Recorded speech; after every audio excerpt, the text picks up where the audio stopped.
아멘. 하나님께서 주일 육부에 주실 말씀은 마태복음 5장 13절에서 16절 말씀입니다. 한 절 한 절 교독으로 봉독하겠습니다. 제가 먼저 읽겠습니다. 너희는 세상의 소금이니 소금이 만일 그 맛을 잃으면 무엇으로 짜게 하리요? 후에는 아무 쓸데없어 다만 밖에 버리워 사람에게 밝힐 뿐이니라.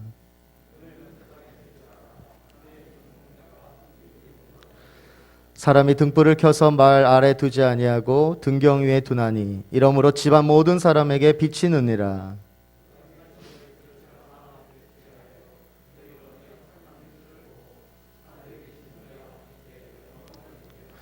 아멘. 우리 유석경 전도사님의 영상을 보시고 말씀을 듣도록 하겠습니다.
저는 죽음에 대한 두려움이 전혀 없습니다. 죽게 되었지만 육신의 고통이 있지만 이제 죽어서 나를 위해 죽어주신 예수님을 드디어 만나고 또 그분과 함께 살게 될 것이라는 기대와 흥분이 있습니다. 힘들어도 예수 그리스도 때문에 기쁘고 힘들어도 예수 그리스도 때문에 행복하고 힘들어도 예수 그리스도 때문에 감사합니다.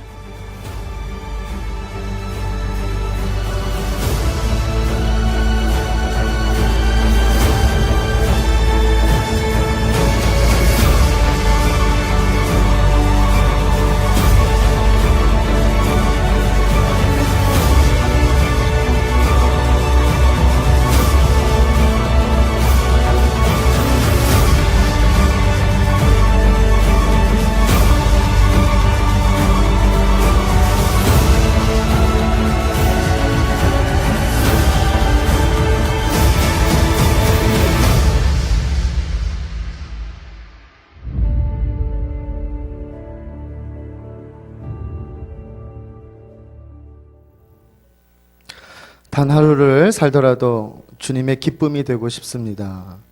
우리를 위해 십자가에 못 박히시고 다시 부활하신 예수님 때문에 육체적 아픔과 죽음의 공포 속에서도 마지막까지 복음을 전했던 유석경 전도사님처럼 우리 또한 예수님 때문에 그 어떠한 상황도 이겨낼 수 있습니다. 부활의 신앙을 가지고 어떠한 환경도 이겨내는 믿음을 가진 저와 여러분이 다 되시기를 주님의 이름으로 축원합니다. 우리 좌우 앞뒤 분들과 인사 다시 하겠습니다. 주님의 이름으로 사랑하고 축복합니다. 낙향대 상경이라는 책에 보면 이런 글이 있습니다. 매 주일이 매일 매 순간이 부활절이다. 어느 분이 얘기했냐면 어려서 고아가 된 실로암 안과병원 김선태 원장이자 김선태 목사님의 말입니다. 매 주일이 매일 매 순간이 부활절이다. 그는 아시아의 노벨상이라는 막사이사이상을 수상했습니다. 또한 개안 수술을 하는 병원을 설립해서 지금까지 3만여 명에게 무료로 혹은 실비로 개안 수술을 했다고 합니다. 그분은 성격이 쾌활하고 또 유머와 재치로 번뜩이는 분이신데 피아노 연주도 아주 잘 하신다고 합니다. 시각 장애인인데 고난을 많이 겪은 그가 어떻게 그렇게 밝고 당당한 인생을 살아갈 수 있었을까요? 바로 부활 신앙이 있었기 때문입니다. 예수님이 늘 함께 해주심을 믿고 경험하니까 가능한 것이라고 고백합니다. 부활절이 지났다고 부활 신앙을 놓치지 말아야 하겠습니다. 우리는 오늘도 부활하신 예수님 때문에 이미 내 영혼이 거듭나서 새 생명을 누리고 있습니다. 장차 주님 재림하시는 그날, 그 재림 때에 우리는 우리의 육체가 영광스러운 새 몸으로 부활하게 될 줄로 믿습니다. 그날은 절망의 날이 아닙니다. 우리는 오히려 그날을 또 기다릴 줄도 알아야 되고 사모해야 될 줄로 믿습니다. 반드시 그날은 옵니다. 하지만 영광스러운 새 몸으로 우리 또한 부활의 날이 될 것이라는 이 믿음으로 이 코로나 시기에 모든 어려움을 이겨내시고 극복하시기를 주님의 이름으로 축원드립니다. 지금 여기에 내가 사는 동안 살아계신 예수님이 성령을 통해 늘 함께해 주십니다. 이런 부활 신앙이 있으면 믿음의 파도가 생기지 않을 것입니다. 그리하여서 부활하신 예수님과 함께 늘 기뻐하며 또한 승리의 삶을 살아갈 수 있습니다. 우리의 삶이 매일이 매 순간이 부활절로 살아간다면 하나님께서는 영광 받으시고 또 우리의 모든 삶에 하나님의 말씀이 또 살아 숨쉬고 하나님의 사랑이 우리의 삶을 통하여서 그 사랑도 온전히 전하는 믿음의 백성이 다 될 줄로 믿습니다. 그렇다면 복음이 무엇일까요? 이제 복음에 대해 살펴보겠습니다. 사도 바울은 복음을 이렇게 말합니다. 로마서 1장 16절 말씀 함께 읽겠습니다. 내가 복음을 부끄러워하지 아니하노니 이 복음은 모든 믿는 자에게 구원을 주시는 하나님의 능력이 됨이라. 첫째는 유대인에게요 또한 헬라인에게로다. 그렇습니다. 복음은 사람을 구원하는 하나님의 능력입니다. 이 세상을 구원하는 하나님의 능력입니다. 여기에서 말하는 능력이라는 이 헬라어는 두나미스라고 하죠. 그래서 이 말은 우리가 아는 폭탄인 다이너마이트의 어원입니다. 다이너마이트. 요즘 젊은 애들한테 물어보면 BTS의 다이너마이트 하면 다 합니다. 모르지 않습니다, 절대. 근데 한번 그 가사나 여러 가지 생각을 하고 또 이 코로나 시기에 다이너마이트가 나온 거 봐서는 혹시 이 능력, 두나미스의 어떤 의미를 부여해서 또 이들이 작사를 하고 노래를 만들진 않았을까 하는 생각도 개인적으로 들었습니다. 본래 복음은 바로 폭발적인 힘이 있다는 것이죠. 두나미스가 다이너마이트가 되었고 그 어원은 능력, 그리고 중심엔 바로 복음이라는 이 폭발적인 힘이 있다라는 이 사실. 우리의 신앙생활 또 우리의 삶에서 과연 우리가 이 폭발적인 힘을 갖고 살아가고 있는지요. 예수님과 초대교회에서는 이 폭발적인 힘이 나타났고 그 능력이 나타나서 세상의 많은 사람들이 복음의 능력 앞에 무릎을 꿇었다는 것입니다. 그리고 세상을 변화시켜 나갔습니다. 그런데 오늘 우리가 복음의 폭발적인 능력을 가지고 세상을 살아가려면 우리는 어떠한 삶을 살아가야 할까요? 바로 오늘 본문의 말씀처럼 예수님이 말씀하신 것처럼 빛이 되고 또 소금이 되는 것입니다. 빛이 되고 소금이 된다라는 것. 빛이 된다는 말은 내 삶에서 누군가가 바라보고 따라오고 싶은 존재가 되는 것을 말합니다. 그리고 소금이 된다는 말, 내 삶이 누군가에게 영향력을 미치면서 살아야 한다는 말입니다.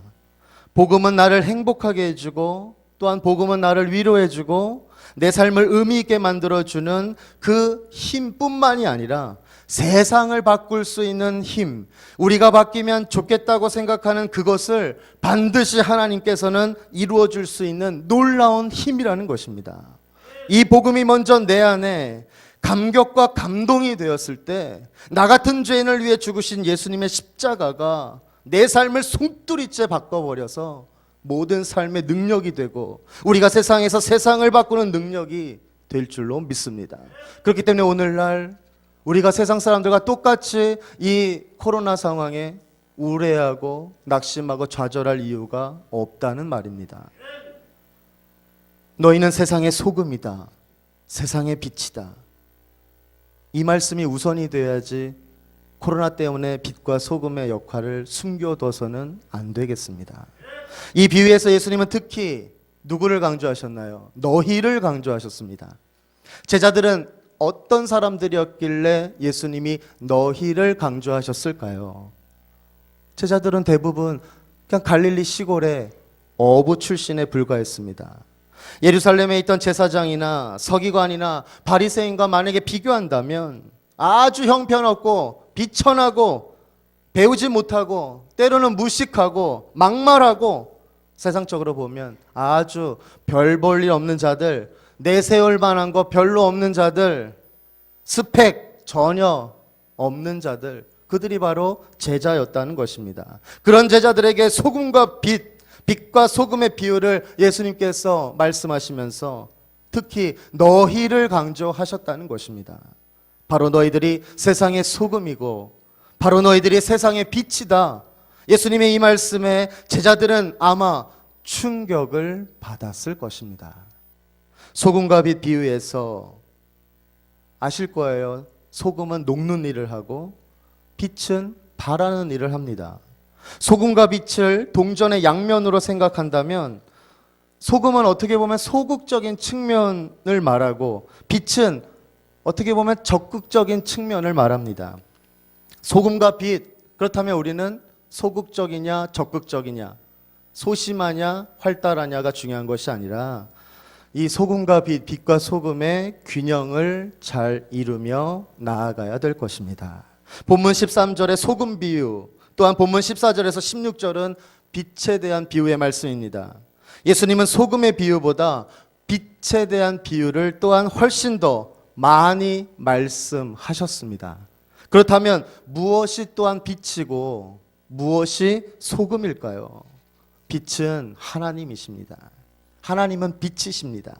하나님은 빛 자체이십니다. 스스로 빛을 발하시는 분이 바로 하나님이십니다. 사도 요한은 하나님을 이렇게 정의했습니다. 요한 1서 1장 5절에 보면 그냥 하나님은 빛이다. 하나님은 빛이시다. 빛 자체가 되시는 하나님은 우주 만물을 창조하실 때 맨 먼저 빛을 창조하셨습니다.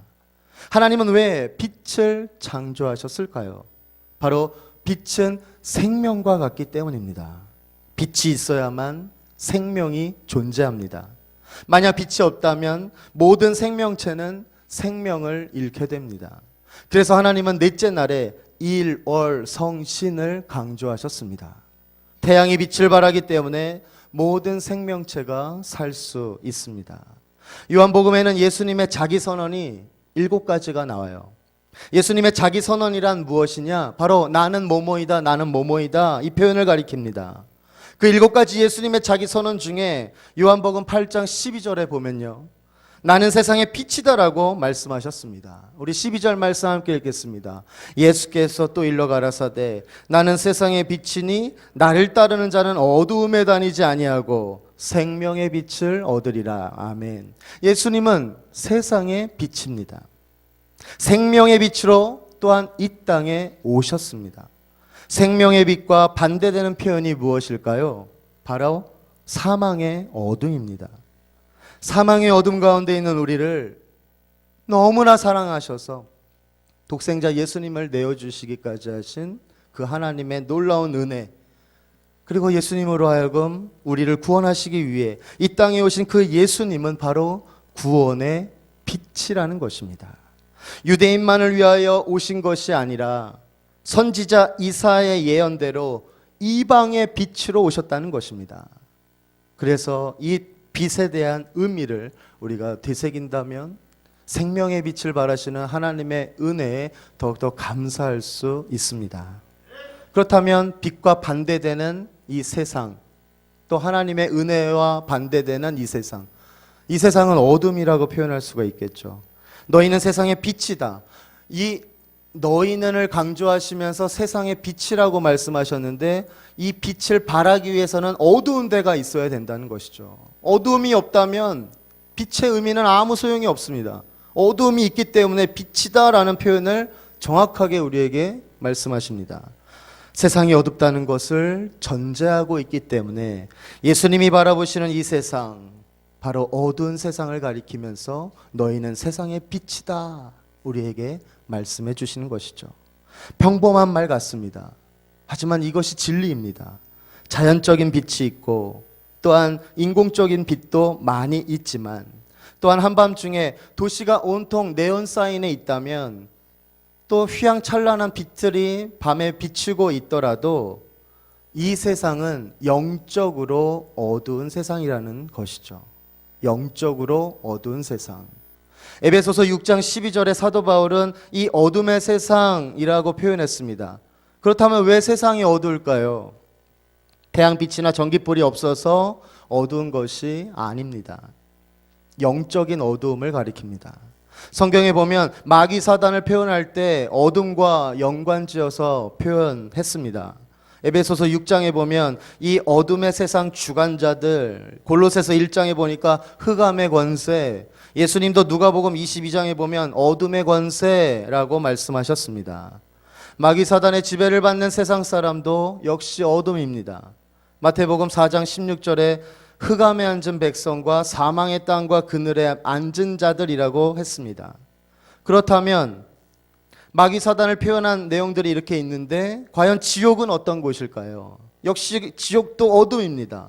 마태복음 22장에 보면 바깥 어두운데, 베드로후서 2장에 보니까 어두운 구덩이, 유다서 1장에 보니까 캄캄한 흑암이라고 지옥을 표현했습니다. 마귀 사단은 가룟 유다의 마음속에 예수님을 팔려는 생각, 즉 어둠의 생각을 심었습니다.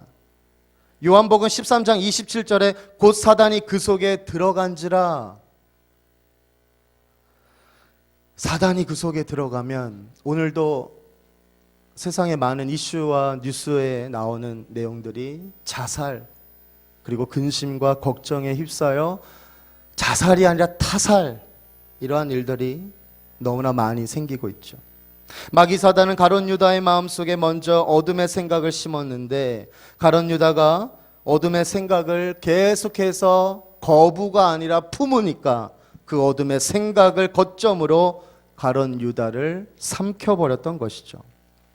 성경은 그러한 가룟 유다를 어떻게 묘사했나요? 요한복음 13장 30절에 보면 유다가 그 조각을 받고 곧 나가니 밤이로라. 여기서 밤은 상당히 의미심장한 표현입니다. 물론 낮과 대비되는 개념으로 밤이지만 영적인 밤을 상징하기도 합니다. 밤, 가룟 유다는 밤과 어둠의 자식이 되었던 것이죠.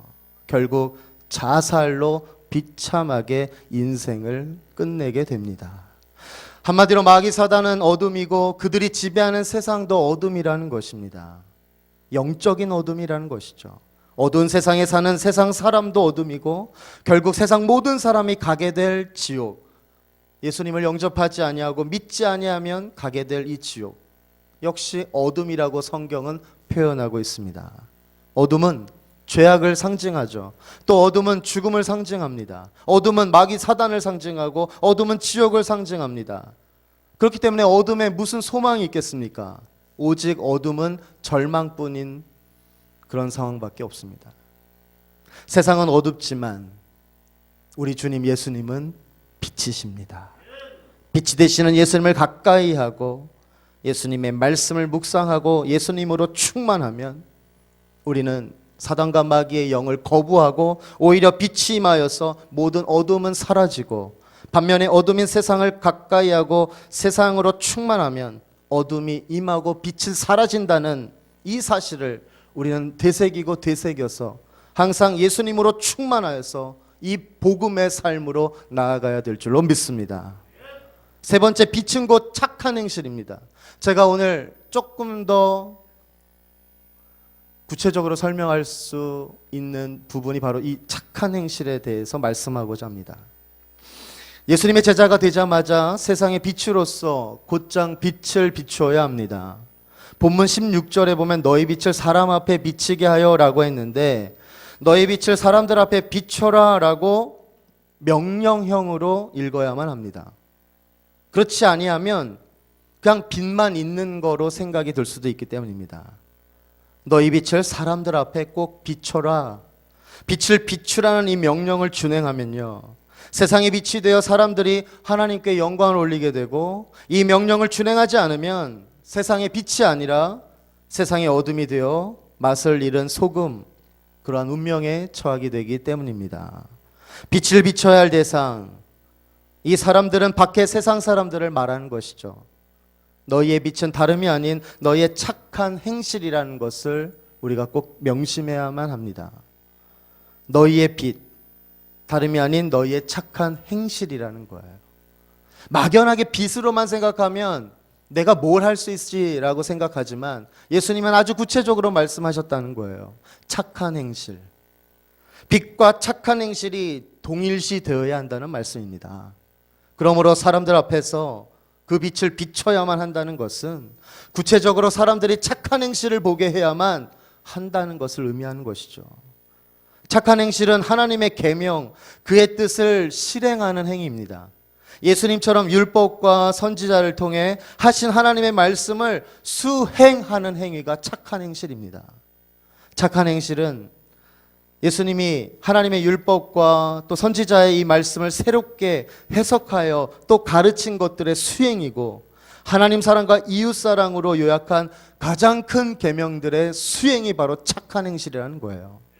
코로나 확진자가 줄어들지 않으면서 세상의 많은 사람들은 우울함과 절망 속에 있을 때 우리가 해야 될 일은 바로 빛을 들고 나아가 착한 행실을 실천하는 것입니다. 또한 우리는 탐욕의 미몽에서 깨어나야 하겠습니다. 사도행정적 신앙을 다시 오히려 이러한 시기에 회복돼야 될 줄로 믿습니다. 제자들이라면 착한 행실을 보는 사람들이 하늘에 계신 하나님을 찬양하고 그에게 영광을 돌리게 하는 것이죠. 하나님께 영광을 돌림은 기독교인의 삶의 최상의 목적입니다. 그것은 착한 행실을 통해서 달성됩니다. 세상 사람들이 하늘에 계신 하나님께 영광을 돌리는 것은 사랑과 의를 실천하는 제자들의 착한 행실을 봄으로써 그들이 점점 더 의와 평화와 사랑을 느끼도록 함으로써 가능합니다. 이것의 기능이 바로 선교적 기능입니다. 말씀에 따르는 행위가, 삶을 통한 증거가 선교의 기능을 갖고 하나님께 영광을 돌림에 기여한다는 것입니다. 어떻게 하면 예수님의 제자가 어두운 세상에 빛을 비추며 착한 행실을 할 수 있을까요? 첫째, 예수님과 늘 우리는 영적 교제를 나누어야 하겠습니다. 예수님은 빛 자체가 되시는 발광체이시고 예수님의 제자는 빛을 받아 반사하는 반사체라고 생각하시면 됩니다. 빛이 되시는 예수님을 가까이 할수록, 또한 예수님의 말씀을 묵상하고 품을수록, 예수님과 교제를 나눌수록, 예수님으로 충만할수록 세상에 빛을 비출 수 있다는 것입니다. 세상에 어둠이 많다고 탄식하는 것이 아니라, 세상에 죄악이 관영하다고 정죄만 하지 말고, 세상에 헤매고 다니지 말고, 어두운 세상이 좋다고 이리저리 기웃거리지 말고 예수님과 영적으로 친밀한 교제를 나누어야 하겠습니다. 세상이 어두울수록 오히려 빛을 발하기 더 쉽다는 사실을 기억해야 하겠습니다. 두 번째로, 부활의 주님을 의지하여서 우리는 진리의 말씀으로 늘 무장해야만 합니다. 요한복음 3장 21절 말씀 함께 읽겠습니다. 진리를 쫓는 자는 빛으로 오나니 이는 그 행위가 하나님 안에서 행한 것임을 나타내려 함이라 하시니라. 아멘. 우리가 하나님의 뜻을 잘 분별하지 못해서 어떻게 행동해야 할지 몰라서 고민할 때가 많이 있습니다. 또한 방황할 때도 많이 있습니다. 칠흑같이 어두운 망망대해에서 어떻게 보면 길을 잃은 배, 과연 어떻게 항구를 찾아갈 수 있을까요? 바로 등대의 불빛을 따라 나아가면 됩니다. 하나님의 말씀, 진리의 말씀이 곧 등대의 빛이라는 것을 우리는 되새기고 또 되새겨야 하겠습니다. 시편 저자는 하나님의 말씀이 우리 인생길의 빛이라고 노래합니다. 시편 119편 105절에 보면 주의 말씀은 내 발의 등이요 내 길의 빛이니이다. 날마다 하나님의 말씀을 묵상하고 또한 하나님의 뜻이 무엇인가를 분별하려고 애쓰면 말씀대로 또한 순종하며 남이 볼 때만 착한 행실을 하는 것이 아니라 성령의 충만함에 힘입어 내가 하려고 하는 착한 행실이 아니라 하나님께서 기름 부어주신 은혜로 착한 행실로 나아갔을 때, 그러할 때 진정한 빛의 사명을 감당한다는 것입니다. 우리가 말씀대로 순종하며 살아가고 주야로 말씀을 묵상하는 하나님의 놀라운 선택받은 그 백성, 또 복 있는 사람이 되어야 될 줄로 믿습니다. 주님을 본받아 우리는 그렇다면 계속해서 착한 행실에 힘써야만 합니다. 어렵다, 난 못하겠다가 아니라 이 착한 행실에 힘을 쓰고자 한다면 반드시 성령께서 은혜로 도와주시고 함께해 주실 줄로 믿습니다. 예수님의 제자가 반드시 비추어야 할 빛, 바로 착한 행실, 세상의 빛, 생명의 빛, 구원의 빛, 참빛이 되신 예수님을 통해 구원받았다면 우리는 착한 행실로 계속해서 어두운 세상에 숨어버리는 자가 아니라 어두운 세상에 나아가 우리의 밝은 빛을 비추어야 될 줄로 믿습니다. 에베소서 5장 8절에서 9절 말씀 함께 읽겠습니다. 너희가 전에는 어두움이더니 이제는 주 안에서 빛이라. 빛의 자녀들처럼 행하라. 빛의 열매는 모든 착함과 의로움과 진실함에 있느니라. 아멘. 이제 말씀을 정리합니다. 하나님은 빛이시만 세상은 어둠입니다. 예수님은 생명의 빛, 구원의 빛으로 이 땅에 오셨습니다. 예수님의 제자된 우리의 삶, 어두운 세상에 반드시 빛으로 나아가 착한 행실을 하며 살아가야 될 줄로 믿습니다. 예수님과의 영적 교제를 나누고 우리는 늘 진리의 하나님의 말씀으로 무장해야 될 줄로 믿습니다. 선한 사마리아인처럼 우리는 늘 착한 행실에 힘쓸 때, 착한 행실을 할 수 있는 기회가 왔을 때 내 생각에 머무른 자가 되는 것이 아니라 하나님께서 나를 사용하여 주시옵소서 기도하며 나아간다면 그것이 진정한 착한 행실이 될 줄로 믿습니다. 포장된 착한 행실은 착한 행실이 아니라는 것입니다. 하나님의 은혜와 성령의 감화와 감동이 있을 때, 내가 이것을 하면 어떤 보상을 받고 이것을 했을 때 세상 사람들에게 뭔가 위로를 받을 수 있는 그런 행실이라면 그것은 착한 행실이 아닙니다.